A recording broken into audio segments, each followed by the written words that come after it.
اعوذ باللہ من الشیطان الرجیم بسم اللہ الرحمن الرحیم اللہم صلی علی محمد وعلی آل محمد۔ السلام علیکم تحفۃ یا علی علیہ السلام مدد۔ حضرت علی علیہ السلام تمہارے لیے بہترین حاکم ہیں۔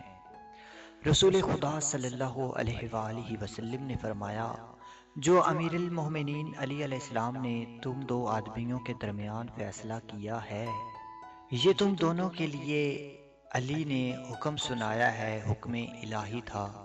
رسول خدا صلی اللہ علیہ وآلہ وسلم نے فرمایا، علی تمہارے لیے بہترین حاکم ہے۔ رسول خدا صلی اللہ علیہ وآلہ وسلم نے فرمایا، لوگوں کے جھگڑے اور دشمنی کے معاملات میں عقل مند اور دانا ترین انسان ہے۔ رسول خدا صلی اللہ علیہ وآلہ وسلم نے فرمایا، علی علیہ السلام لوگوں کے جھگڑے اور دشمنی کے معاملات میں عقل مند اور دانا ترین انسان ہے۔ رسول خدا صلی اللہ علیہ وآلہ وسلم نے فرمایا، علی میری امت کے افراد میں سے میری سنت اور حکمرانی میں عقل مند اور دانا ہے۔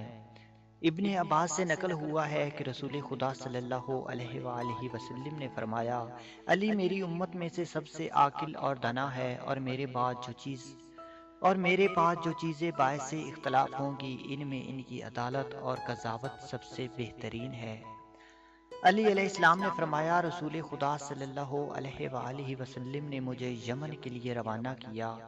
میں نے عرض کی، یا رسول اللہ، میں جوان ہوں۔ پیغمبر نے اپنے دست مبارک کو میرے سینے پر رکھا اور فرمایا، خدایا اس کے دل کو ہدایت کر اور اس کی زبان کو قوی اور طاقتور بنا۔ علی علیہ السلام نے فرمایا، اس کے بعد میں نے لوگوں کے درمیان جو بھی فیصلے کیے کوئی بھی رد نہیں ہوا۔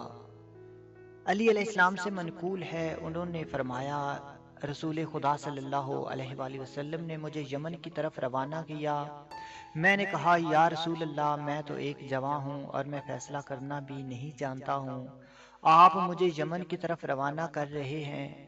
رسول خدا صلی اللہ علیہ وآلہ وسلم نے اپنے ہاتھ کو میرے سینے پر مارا اور فرمایا، خدایا اس کے قلب کو ہدایت اور اس کی زبان کو قدرت عطا فرما۔ علی علیہ السلام نے فرمایا، اس کے بعد میں نے دو آدمیوں کے درمیان جو بھی حکم سنایا کبھی بھی اس پر اعتراض نہیں ہوا۔ علی علیہ السلام نے فرمایا، مجھے اپنی جان کی قسم، میں کبھی بھی حق کے مخالفین اور گمراہ لوگوں کے ساتھ جنگ میں سستی نہیں کروں گا۔ رسول خدا صلی اللہ علیہ وآلہ وسلم سے منقول ہے، آپ نے فرمایا، علی سے کوئی اور شکایت نہ کرے، کیوں نہ کہ وہ خدا بد کے بارے میں خواہش مند نہیں ہے۔ پیغمبر صلی اللہ علیہ وآلہ وسلم نے فرمایا، علی دین کا ستون ہے، اور فرمایا، یہ وہ حق ہے جو کہ دفاع کی خاطر تلوار اٹھا کر لوگوں سے لڑے گا۔